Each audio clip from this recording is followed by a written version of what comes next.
Наверное, это одно из самых труднодоступных и безлюдных мест на планете.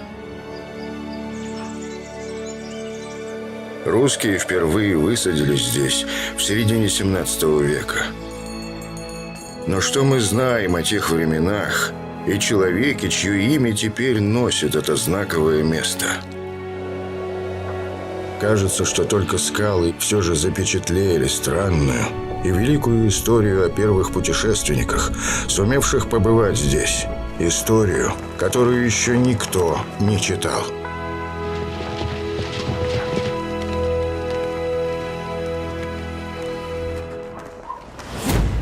Через 400 лет фотограф и путешественник Леонид Круглов отправился в экспедицию по следам первооткрывателя Семена Дежнева. 4 года съемок, 10 тысяч километров пути. Чудеса и опасности русской Арктики.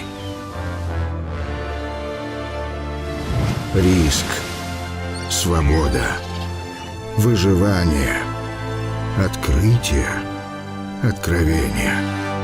С 28 февраля фильм «Путешествие» Леонида Круглова «Великий Северный путь».